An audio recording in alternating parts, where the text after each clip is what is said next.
आज चाहिँ के हुन्छ भन्दाखेरि नि ट्याक्कै आज मेरो एक्जाम सकियो अनि यसो डुल्न निस्किनु एक्जाम सकियो नि हौ अझै एउटा बाँकी छ त्यो ब्याकको नभन्न अहिले के अनि यसो डुल्न निस्क्यौँ भनेर हामी चाहिँ नि यता गैरी बस स्ट्यान्डमा आएको छौँ हाम्रो बस पनि आइसक्यो अब यहाँदेखि चाहिँ हामी बुटवलतिरको यात्रा सुरु गर्छौँ सुरुमा बुटवल जान्छौँ अनि त्यसपछि पोखरा हो हामी चाहिँ नि बल्ल बुटवल आइपुग्यौँ अलिकति 6 बजी होला हाम्रो चाहिँ नि खास के भयो भन्दाखेरि बिहान 10 बजीतिर गाडी बुटवल पुगाउनु पर्ने थियो तर 3 बजीतिर गाडी बिग्रेर बाटोमा क्लच खैकी बिग्रियो अरे अनि त्यही भएर हामीलाई त्यही मेन रोडमा आएको त्यो जङ्गलमा छोडिदियो बिचमै गाडीले अनि त्यही गर्दा गर्दा हामीले बल्ल ड्राइभरसँग झगडा परेर के गर्ल पैसा फिर्ता मागेर होइन आधी बाटोमै छोडेपछि त पैसा फिर्ता माग्नु पऱ्यो अनि पैसा फिर्ता मागेर अर्को गाडी चढेर चाहिँ हामी बुटवल आइपुग्यौँ अहिले अहिले हामी चाहिँ यता आन्टीको घरमा बसिरहेको छौँ अनि यहाँ हामीले खाना खाएर नुहाइले गर्ल यसो माथि छतमा आइरहेको छु म चाहिँ नि यसो हावा खान यहाँबाट बिच चाहिँ नि खासै त केही छैन तर यसो वरिपरि पाहाड छ घर छ पर रोडहरू लागिरहेको रहेछ त्यही हो भोलि चाहिँ यसो घुम्न गइन्छ होला त्यो घुम्नु चाहिँ नि लुम्बिनी आइपुग्यौँ सुरुमा चाहिँ हामी यता वर्ल्ड पिस पगोडामा आएको छौँ यस्तो रहेछ राम्रो छ ठाउँ चाहिँ वर्ल्ड पिसफुल भाइबमा वरिपरि भयो ठाउँहरू चिलमा रहेछ झुसहरू मजाले खुलाएको गरेको होइन यो चाहिँ पगोडा चाहिँ नि यस्तो छ अनि त्यहाँ चाहिँ नि लोटसहरू मजाले फुलाएको रहेछ राम्रोसँग मेन्टेन गरेर राखेको रहेछ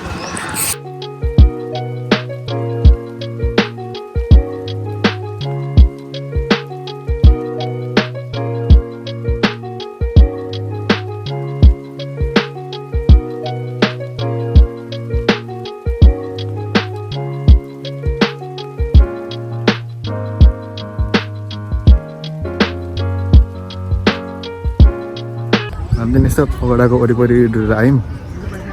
बड पिसफुल इन्भाइरोमेन्टमा चाहिँ जुत्ताहरू खुल्ला जानुपर्दो रहेछ त्यस्तो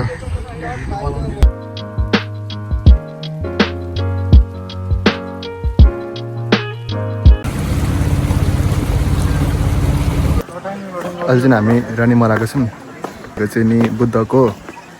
बर्थ प्लेस रहेछ यता यता भित्र छ अब भित्र चाहिँ नि भिडियो सिडियो बनाउनु दिन्छ दिन्छ थाहा भएन तर हेरौँ के हुन्छ भित्रबाट थाहा हुन्छ अगाडि हेर्दै गर्नु होला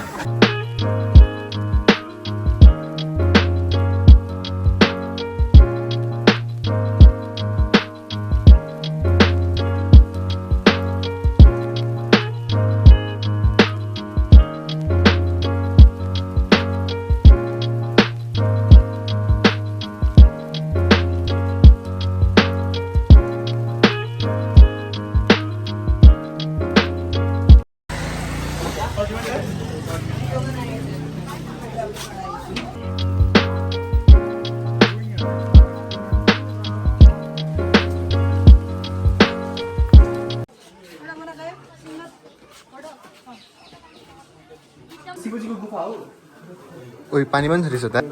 ठ्याक्कै मेरो भन्दा 1 इन्ची माथि रहेछ यार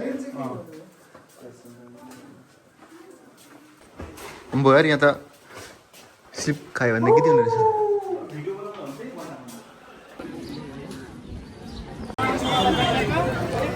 हामी अहिले पोखरा हतालमा बोटिङ खानु लाग्यो अनि टक्कसँग बोटमा गइँदैछ यो चाहिँ हाम्रो बोट खोइ त नि अब बोटतिर लागिन्छ चाहिँ नि फेवाताल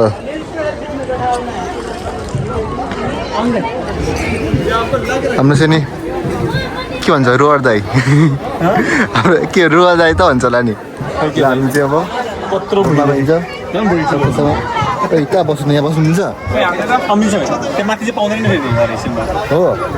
बस्नु न लाइफ ज्याकेट लगाएर ल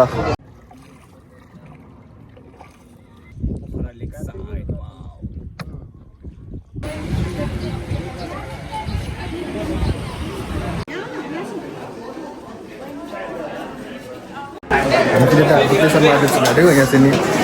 फोटोग्राफी भिडियोग्राफी एरर छैन चाहिँ यहाँ चाहिँ गुफाको इन्ट्रेन्स चाहिँ यो अब भित्र के छ कसो चाहिँ नि भरे आएपछि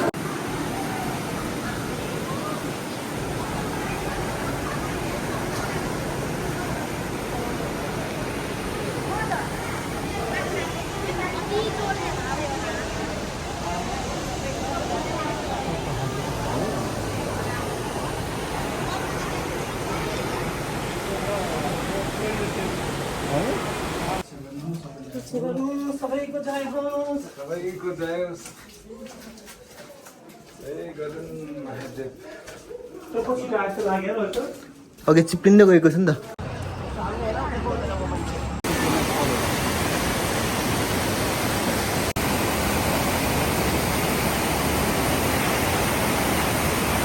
हामीले त पिस फराएको थियौँ खासै चाहिँ केही नै रहेछ पानी नै छैन रहेछ सबै सुकी गएको रहेछ तर भित्र मजा आयो चिसो थियो हल्का पिस फल चाहिँ के रहेछ भन्दाखेरि त स्विजरल्यान्डको बुढाबुढी आएको रहेछ यहाँ स्विमिङ खेल्न अनि बुढी चाहिँ डुबेर मरेको छ त्यो भएर डेभिस फल हेरेको नाम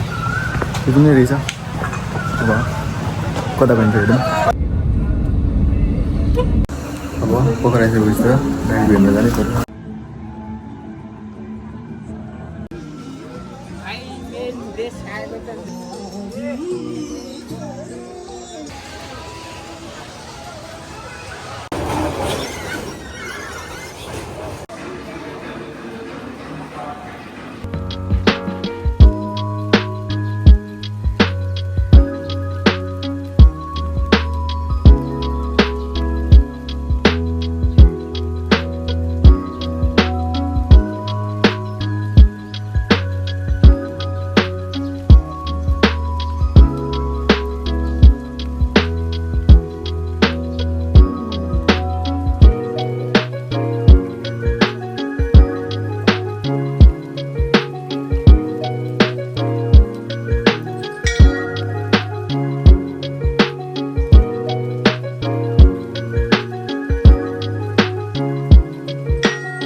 हामी चाहिँ नि यहाँ सारनकोट आएको थियौँ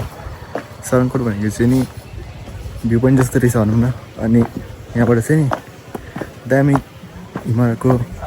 भ्यू देखिने रहेछ प्यारानोमाली जस्तै अनि माथि मन्दिरहरू पनि रहेछ अनि ठुलो एउटा गणेशजीको पाँचमुखी गणेश भगवान्को